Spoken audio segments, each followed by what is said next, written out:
Have you ever wanted to talk about something in the past, but in a way that connects it directly to right now?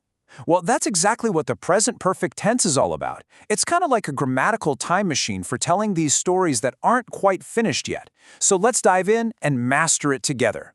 So, here's our game plan. First, we're going to kick things off with the basics, connecting the past and the present. Then, we'll switch gears and look at the passive voice. After that, and this is the fun part, we'll play some grammar games, then it's going to be your turn to practice, and finally we'll talk about why getting this right is a real game changer for your English. All right, let's get right into it. Section 1, connecting past and present. So what on earth is this tense really all about? Okay, here's the key idea, and it's super important. We use the present perfect when we're talking about something that started in the past but has a real, tangible connection to right now. Think of it as a bridge between then and now. The action isn't just some old memory. It has a result or a relevance in this very moment. Now, you can see here that the present perfect does two main jobs. On the left, we're talking about a finished life experience, something like, I have tried Vietnamese food. Sure, the eating part is over, but that memory, that experience is still with me now. But on the right, it's about an unfinished action. If you say, I have lived here for 2 years, it means you started in the past and you still live here now. The action is ongoing. See the difference? And here's a little pro tip for you. English actually gives us clues. Words like for, since, already, yet, and just are huge signals that you probably need to use the present perfect. When you see one of these, a little grammar alarm should go off in your head. Okay, so now that we've got the basics down, let's add a little twist. In Section 2, we're going to explore the passive voice, which is all about changing our point of view. You know, normally we focus on who does the action, right? She wrote the book, he built the house. But what if you don't know who did it? Or maybe, and this is more common, what if you just don't care who did it? That is exactly why the passive voice is such a useful tool.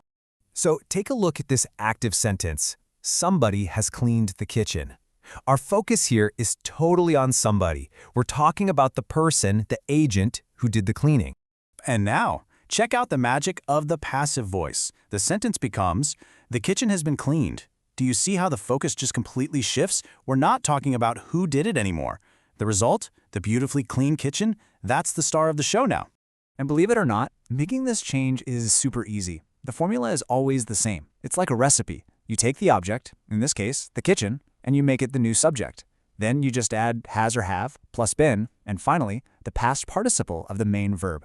So one more time, object plus has or have been plus the past participle. Simple. All right, we've got the theory down, so I think it's time for the fun part. In Section 3, we are going to play some games to really put all of this into practice. Okay, our first game is called How Have You Been? This is a really fantastic way to practice talking about recent news, good or bad, using the present perfect. Here's how it works. One person gets a secret sentence on a card, maybe something like, I have won the lottery. Someone else asks them, hey, how have you been? They'll answer, pretty good. And then they have to act out winning the lottery without using any words. The rest of the group has to guess the exact sentence. It's a super fun way to connect an action to the grammar. All right, ready for game number 2? This one is called What's Been Changed, and it's the perfect way to get your brain working with the present perfect passive. For this one, a student leaves the room for a minute, and while they're gone, the group changes 5 things. You know, maybe a book gets moved, a window gets opened, or a light is switched off. When the student comes back, they have to spot all the differences and describe them using the passive voice, like the window has been opened, or the books have been moved. It's an awesome memory game that really makes you think on your feet. Okay, you've seen the rules, you've seen the games, feeling ready to try it yourself? In this section, it is your turn. We're going to walk through a couple of these together. All right, have a look at this sentence. Somebody has taken the money. So how do we make this passive? Think back to our formula. What's the object here that needs to become our new subject? Did you get it? The answer is, the money has been taken.